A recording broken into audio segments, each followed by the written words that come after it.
Renu Prashant from Jasmeet classes. मैंने YouTube पे बहुत सारी वीडियोस देखी हैं जो NOS के काफ़ी सारे सब्जेक्ट्स को लेकर बनाई गई हैं।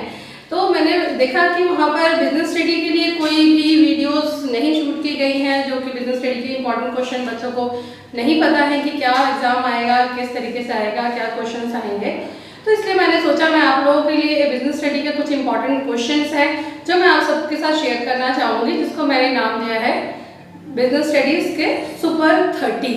ये हमारे सुपर 30 बिजनेस स्टडी के इंपॉर्टेंट क्वेश्चंस। बिजनेस स्टडी का जो हमारा कोड है 12th का, वो है 319 तो ये हमारे इंपॉर्टेंट क्वेश्चन में मैंने बहुत सारे क्वेश्चन इंक्लूड किए हैं जो कि आपके TMA में भी आएंगे और आपके फाइनल एग्जाम में भी आएंगे। तो टोटल आपका जो 100 मार्क्स का पेपर आएगा उसका 80% वेटेज है जो आपका लगेगा और TMA का आपका 20% वेटेज है। तो यहाँ पर जो क्वेश्चन मैं आपको ये सुपर 30 बताने जा रही हूँ, इसमें आपके दोनों ही इंक्लूड हैं, TMA भी और आपके फाइनल एग्जाम के भी क्वेश्चन। ओके, तो यहाँ हमारा फर्स्ट क्वेश्चन है difference between economic activity and non economic activities. Economic activities क्या है और नॉन इकोनॉमिक एक्टिविटीज में क्या डिफरेंस है। This is very important question. And second one is, हम बिजनेस स्टडी पढ़ रहे हैं तो ऑब्वियस सी बात है डिफाइन बिजनेस, के बिजनेस की बात करेंगे कि बिजनेस क्या है और इसके फीचर्स क्या है, इसकी विशेषताएं क्या है बिजनेस स्टडी की। एंड थर्ड वन इज कि differentiate between business, profession and employment, कि बिजनेस जो है वो आपका प्रोफेशन और एम्प्लॉयमेंट से कैसे डिफर है, क्योंकि तीनों ही हमारी इकोनॉमिक एक्टिविटीज हैं। तो तीनों इकोनॉमिक एक्टिविटी में आपको डिफरेंस पता होना चाहिए कि बिजनेस, प्रोफेशन और एम्प्लॉयमेंट में क्या डिफरेंस है। नेक्स्ट वन है हमारा कि what do you mean by insurance. Insurance क्या है, इंश्योरेंस किसे कहते हैं, और इसके साथ साथ इसके explain the principle of insurance. ये प्रिंसिपल ऑफ इंश्योरेंस आपके बहुत ज़्यादा इंपॉर्टेंट है, क्योंकि प्रिंसिपल के ऊपर हमेशा से क्वेश्चन आता ही है कि प्रिंसिपल्स बताएं। कई बार आपको प्रिंसिपल्स डायरेक्ट पूछ सकते हैं या फिर प्रिंसिपल में आपको principle of utmost good faith है, ठीक है। तो ये सारे जो है आपको प्रिंसिपल दे देंगे और आपको उसको एक्सप्लेन करने के लिए बोलेंगे। Question number 5, explain business environment, it's feature and significance of economic environment. इसका मतलब है कि आपको पहले इसमें बिजनेस एनवायरनमेंट के बारे में बताना है कि बिजनेस एनवायरनमेंट क्या होता है और इसके फीचर्स क्या है, इसकी विशेषताएं क्या है। एंड इसमें ही नेक्स्ट क्वेश्चन है आपका कि सिग्निफिकेंस ऑफ इकोनॉमिक एनवायरनमेंट, कि इकोनॉमिक एनवायरनमेंट जो कि बेसिकली मनी से रिलेटेड होता है, तो उसका हमारे बिजनेस के एनवायरनमेंट पे क्या इफेक्ट पड़ेगा। ओके, नेक्स्ट क्वेश्चन है question number 6, define E business. E business stand for electronic business. जैसे कि आज के मॉडर्न टाइम में सब कुछ इलेक्ट्रॉनिकली हो रहा है, तो इंपॉर्टेंट क्वेश्चन है कि डिफाइन ई बिजनेस, की ई बिजनेस होता क्या है। Is online businesses E business and इसके मेरिट्स क्या है और डीमेरिट्स क्या है, क्योंकि जब हम ऑनलाइन बिजनेस करेंगे तो उसके कुछ अपने फायदे भी हैं और कुछ नुकसान भी हैं। और एक चीज़ और मैं बताना चाहूँगी कि अगर आप ये सुपर 30 क्वेश्चंस कर लेते हैं तो ये आपके लिए बेनिफिशियल है कि आप इसमें 60 to 70 मिनिमम आप स्कोर कर पाएंगे, और अगर सारे कर लेते हैं तो ऑब्वियस सी बात है आप इसमें अच्छा स्कोर कर पाएंगे। ओके, नेक्स्ट क्वेश्चन है हमारा, briefly explain the security measures that are required in e-commerce. Security measure मतलब क्या है कि जब हम ऑनलाइन बिजनेस करते हैं, ई-कॉमर्स करते हैं, तो हमें कुछ सिक्योरिटी मेजर लेने पड़ते हैं कि हम ऑनलाइन कुछ भी करेंगे उसमें पासवर्ड होना चाहिए, उसके ऑथेंटिफिकेशन होना चाहिए। तो ये सारे क्या है कि जब हम ई-कॉमर्स कर रहे हैं, हम ऑनलाइन बिजनेस कर रहे हैं, तो उसमें ऑनलाइन बिजनेस करते समय हमारे को क्या क्या सिक्योरिटी मेजर्स की जरूरत पड़ेगी। क्वेश्चन आपका next question number 8, explain merits and demerits of outsourcing of service. Outsourcing of service का क्या मतलब है कि जब हमारे बिजनेस में बहुत सारा काम हो जाता है तो सारा काम हम बिजनेस में नहीं कर पाते, तो कुछ काम हमें बाहर से कराना पड़ता है। जैसे आजकल मोस्ट पॉपुलर जो हमारे हैं BPOs और KPOs, तो इनके मेरिट्स एंड डीमेरिट्स क्या है कि जब हम सर्विसेज को बाहर से सर्विसेज लेते हैं, बाहर एजेंसीज की कंपनी से सर्विस लेते हैं, तो उसके हमारे मेरिट्स और डीमेरिट्स क्या हैं, आउटसोर्सिंग के merits and demerits. Next question है हमारा question number 9, define partnership and its feature and what are the advantage of its registration. Question समझ में आप कि पार्टनरशिप क्या है, क्या होता है पार्टनरशिप? कि जब दो या दो से ज़्यादा लोग मिलकर बिजनेस करते हैं, प्रॉफिट लॉस शेयर करते हैं, और इसका पार्टनरशिप का एक्ट है आपका 1932। इसके फीचर्स क्या है, इसकी विशेषताएं क्या है, और अगर हम इसको पार्टनरशिप का वैसे रजिस्ट्रेशन कराना कंपलसरी नहीं है, लेकिन अगर हम इसके रजिस्ट्रेशन करा लेते हैं तो इसके क्या एडवांटेज। हमारे सुपर 30 में नेक्स्ट क्वेश्चन हमारा है क्वेश्चन नंबर 10। और ये सारे जो क्वेश्चन मैं आपको करा रही हूँ, ये वीडियो आपके लिए बहुत यूजफुल है, और आप जो है कहीं और क्वेश्चन सर्च करेंगे और देखेंगे तो वो आप वहाँ पे कंफ्यूज होंगे। तो आई सजेस्ट कि आप एक ही जगह देखें तो आपका जो माइंड है वो डिस्ट्रैक्ट ना हो। ओके, तो now question number 10। Question number 10 में है explain the advantage / limitation of multinational company. आजकल बहुत सारी मल्टीनेशनल कंपनी आ रही है आपका बिजनेस स्टडी में, तो बिजनेस स्टडी सब्जेक्ट में मल्टीनेशनल कंपनीज जो हैं इनका क्या एडवांटेज, जैसे कि आपकी मैकडॉनल्ड है, ये सब मल्टीनेशनल कंपनी जो दूसरे देश की कंपनियां हमारे देश में आके लग रही हैं, तो मल्टीनेशनल कंपनी के किसी भी कंट्री के लिए क्या एडवांटेज है और उसकी क्या लिमिटेशन है। This is very important question. And next question है हमारा एक्सप्लेन। यहाँ मैंने स्लैश करके लिखा है क्योंकि ये कई सारी चीज़ें इसमें मैंने कवर करी है कि डिपार्टमेंटल अंडरटेकिंग क्या होती है। डिपार्टमेंटल अंडरटेकिंग शॉर्ट में आपको बताना चाहूँगी कि जहाँ एक ही अंडर वन रूफ आपको सारी ज़रूरत के फ्रॉम पिन टू एरोप्लेन आपको सारी चीज़ें मिल जाती हैं। तो ये डिपार्टमेंटल अंडरटेकिंग क्या होती है, स्टैचुटरी कॉर्पोरेशंस क्या होती हैं, एंड गवर्नमेंट कंपनी क्या होती है। जैसे कि आप गवर्नमेंट कंपनी की बात करें, गवर्नमेंट कंपनीज जो है जिनके पास 51% शेयर्स जो है किसी दूसरी कंपनी के पास होते हैं वो गवर्नमेंट की कंपनी कहलाती है। जैसे रेलवे अभी जो है वो फुली गवर्नमेंट कंपनी है। तो इस तरीके तीनों ही बहुत ही इंपॉर्टेंट है कि डिपार्टमेंटल अंडरटेकिंग के बारे में क्वेश्चन, स्टैचुटरी कॉर्पोरेशन और गवर्नमेंट कंपनी, तो आपको इसके बारे में जरूर पढ़ना है और इसके फीचर्स क्या है। ओके, नेक्स्ट है हमारा question number 12। Explain the importance of small scale business in India and it's scope. Small scale business क्या होते हैं? कि स्मॉल स्केल जो बहुत ही छोटे पैमाने पे बिजनेस किए जाते हैं और ये सभी के लिए यूजफुल होते हैं, किसी भी पर्सन के लिए कि इजीली स्टार्ट है, इजीली आप इनको स्टार्ट कर सकते हो, कम इन्वेस्टमेंट की जरूरत होती है। और दूसरा क्या है, ये एक कंट्री के अगर हम पॉइंट ऑफ व्यू से देखें तो ये भी किसी भी कंट्री के लिए स्मॉल स्केल जो बिजनेस होता है वो इम्पॉर्टेंट होता है। इससे लोगों को एम्प्लॉयमेंट मिलता है, अनएम्प्लॉयमेंट जिससे कम होता है, और हमें इसका स्कोप भी लिखना है। तो importance of small scale business and its scope. Next super 30 में हमारा question number 13। Explain the sources of information about job vacancies. इसको इंटरनल सोर्सेज और एक्सटर्नल सोर्सेज में कहते हैं कि किसी पर्सन को अगर जॉब चाहिए, जॉब वैकेंसीज चाहिए, तो उसके लिए उसको कहाँ से इंफॉर्मेशन मिलेगी। तो कुछ हमारे एक्सटर्नल और कुछ हमारे इंटरनल सोर्स होते हैं। इंटरनल सोर्सेज जो कि हमारे किसी भी कंपनी में काम कर रहे हैं तो उस कंपनी में इंटरनली कैसे पता चलता है कि भाई हाँ जो एम्प्लॉयज़ हैं उनको आगे ग्रोथ होने वाली है और एम्प्लॉयज़ रखने हैं। तो ये इंटरनल सोर्सेज एक्सटर्नल सोर्स में जैसे आपके एम्प्लॉयमेंट एक्सचेंज हो सकते हैं या जॉब वैकेंसी प्रोवाइड करने वाली बहुत सारी एजेंसीज होती हैं, कैंपस रिक्रूटमेंट होता है। तो ये सारी चीज़ें आपके एक्सटर्नल आउटसाइड द ऑर्गेनाइजेशन जो होगा। तो इसमें आपको question explain the sources of information about job vacancies internal and external. Next question is what do you mean by management. ये भी बहुत इंपॉर्टेंट क्वेश्चन है कि जब हम बिजनेस करते हैं तो बिजनेस में मैनेजमेंट बहुत ज़्यादा इंपॉर्टेंट होता है कि एनीथिंग अगर हम कहें कि एनीथिंग माइनस मैनेजमेंट तो इट बिकम जीरो। तो what do you mean by management and explain it's feature and important, किसके फीचर्स क्या है और ये बिजनेस में मैनेजमेंट कैसे इम्पोर्टेंट है। Our next question is question number 15। अभी now explain general principle of management by Fayol. Henri Fayol ने हमारे मैनेजमेंट के 40 लास्ट क्वेश्चन में कहा कि what do mean by management. तो मैनेजमेंट के कुछ प्रिंसिपल्स हैं जो कि 14 प्रिंसिपल है हेनरी फ्योल ने दिए हैं।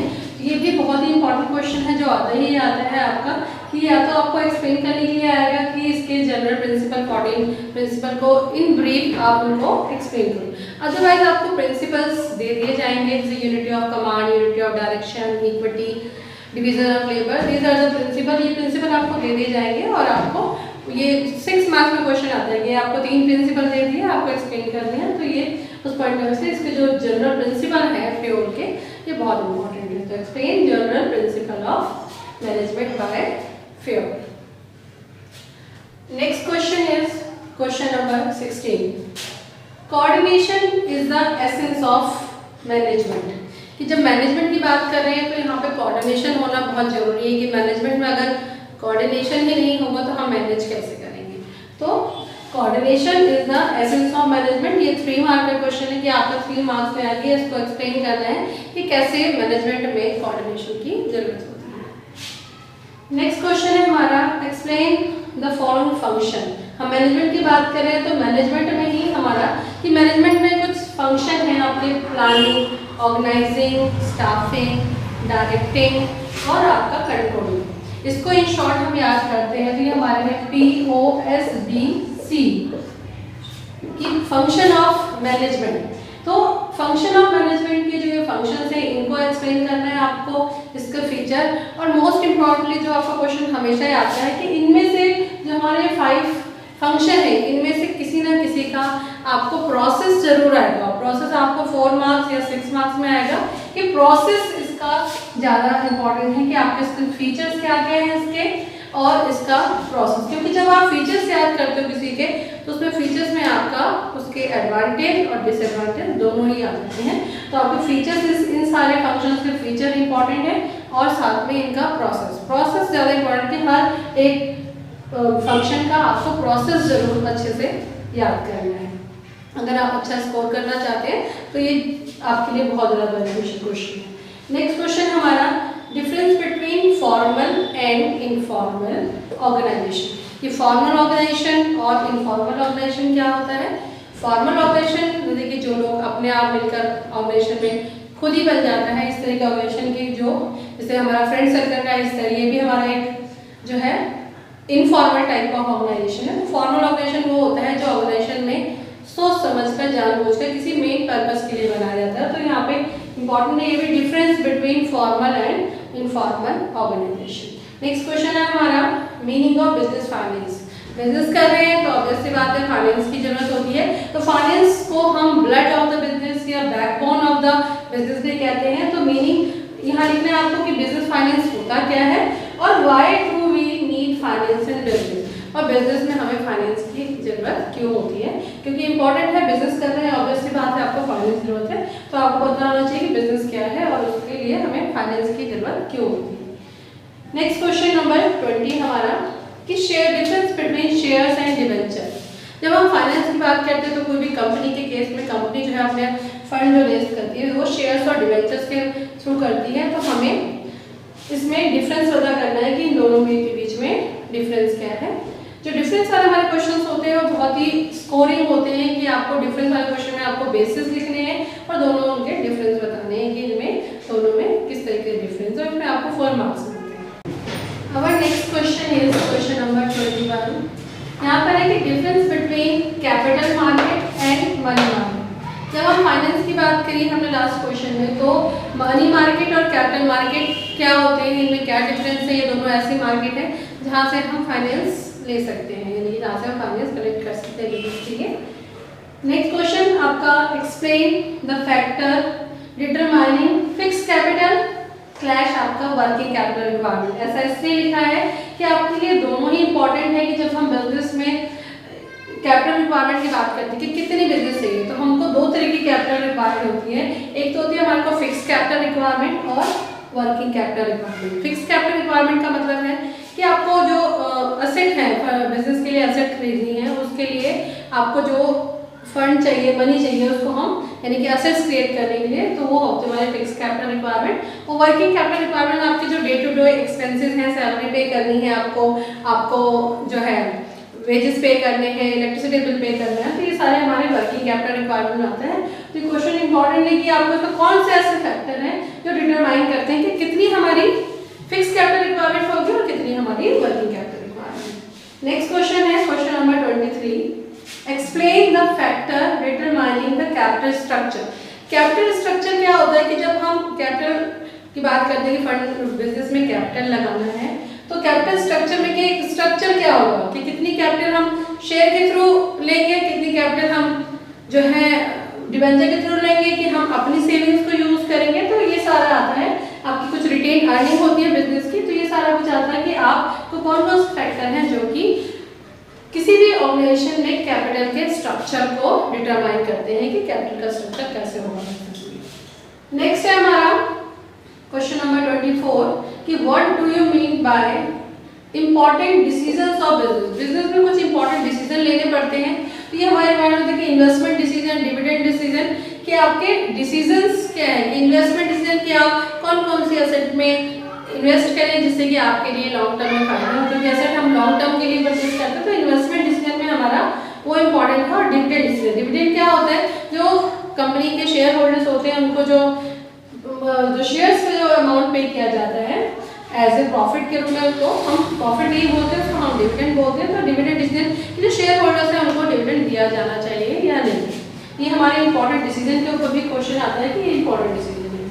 नेक्स्ट है हमारा क्वेश्चन नंबर 25 कि what do mean bye stock exchange and its function. Stock exchange का भी बहुत इंपॉर्टेंट क्वेश्चन है। स्टॉक एक्सचेंज हमारी कंट्री के लिए बैरोमीटर भी होते हैं, इकोनॉमिक बैरोमीटर भी कहते हैं इनको हम।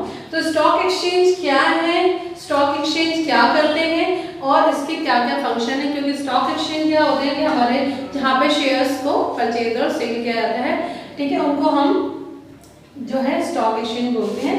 तो स्टॉक एक्सचेंज क्या होते हैं और उनके फंक्शन क्या है। इसमें आप सेबी के बारे में सुनेंगे कि सेबी से रिलेटेड है, कि सेबी के बारे में, SEBI stand for security exchange board of India, ये हमारे जो है स्टॉक एक्सचेंज को ये हमारा रेगुलेट करता है। तो इसको ये सेबी की क्या फंक्शन है या स्टॉक एक्सचेंज के क्या फंक्शन है। Explain marketing and objective of marketing. Marketing क्या होता है, जब हमारे गुड्स प्रोड्यूस हो गए तो हमें वो गुड्स को बेचना है, तो मार्केटिंग रिलेटेड है आपका मार्केट से, मार्केट से डिराइव हुआ, मार्केट से मार्केटिंग।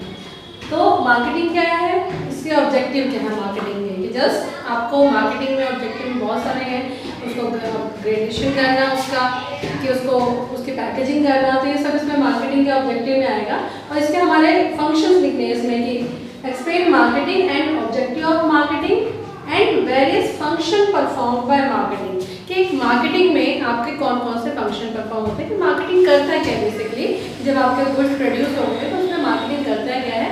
तो ये सारे फंक्शन इसमें बहुत ज़्यादा इंपॉर्टेंट है, ये भी 6 मार्क का क्वेश्चन है आपका, कि इसके फंक्शंस आपको हो सकता है अलग से, या हो सकता है कि आपको फंक्शंस आपको वो दे रहे हेडिंग और आपको उन फंक्शन को एक्सप्लेन करना है, ठीक है।